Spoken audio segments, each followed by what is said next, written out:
Oh, it's bowled him. Oh, he's also hurt him as well. It's got him on the elbow. It's nasty delivery. It was short. It's bounced up, and I think it's hit a Boyer on the elbow. It's gone back onto his stumps, and he's in quite a bit of pain there. It's a very, very nasty blow. And he's in quite a bit of trouble out there at the moment. I think it's gone up underneath and hit the underside of his elbow, I think. Well, that's not a good sight. But it's reared up and hit him, I think, on the elbow. And just trying to get the arm guard off him there at the moment. It's quite a bit of concern, you should expect.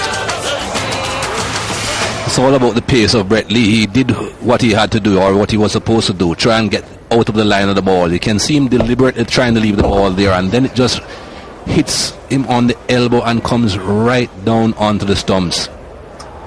That would have hurt. Technique was right, just a matter of the pace beating him. It's not a very good sight. Not a very good sight at all.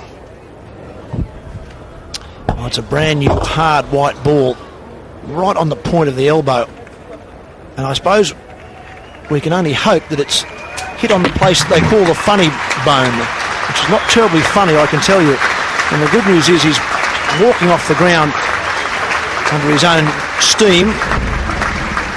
He's getting some help by one of the 12th men from the Kenyan side.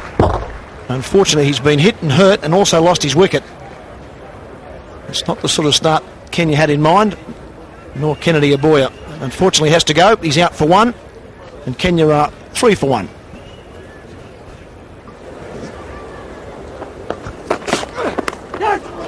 Oh, that's well taken from Ponting. Rajal Patel has only just made it out to the middle, replacing Kennedy Aboya, and he's got a beauty first up. An excellent delivery from Brett Lee.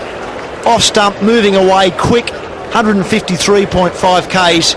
He's got a thick edge. It's flown to Ponting, who's taken a superb catch at second slip. A lot better batsman than Rajal Patel would have had problems with that. Just one ball, not to his name. It's 3 for 2. Well, David Aboya is the new man, walking out on a hat-trick. He's only just back in the Kenyan side for this match, replacing Morris Adumbi. These are the 2 wickets. Kennedy Aboya was the first man off the elbow, down onto middle stump, done by pace. And then Patel came in, and he was also done by pace. Just a good line, had to play. Patel, big thick outside edge, and Ponting does the rest. And now Brett Lee is on a hat-trick. And poor old David Aboya, it's only his 3rd match in this World Cup, and this is the last situation he would want to come in on. 3 runs on the board and 2 wickets down on a hat-trick. And of course he'll be thinking a bit, not a great deal, but just a bit about his brother, the fate of his brother, Kennedy Aboya.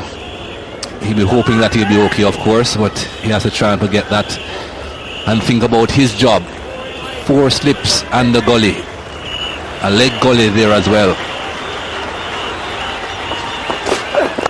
Oh, straight through him. That's a hat-trick. And what a beautiful delivery to bring up the hat-trick on. Fast, straight, 155.5 Ks. Not much David Aboya could do about that, but that's a World Cup hat-trick for Brett Lee. It's Kenya, but it's a hat-trick, and you can see how important this is for Brett Lee. He thought at one point that it hadn't gotten through. It was a perfect Yorker. He thought initially that it hadn't gone through, and then he sees it. It's got through. That's 3 in a row. Brilliant. 3 for 3, Kenya. Brett Lee has got himself a World Cup hat-trick. The 2nd in this World Cup. Jaminda Vas taken one earlier in this tournament. That was Kennedy Aboya. Bowled off the arm. Rajal Patel caught it. Ricky Ponting, 9 catches in the World Cup for Ponting. And then David Aboya, the brother of Kennedy, came out and got a thunderbolt hit off stump. That is a superb piece of bowling, and a big celebration too from Brett Lee.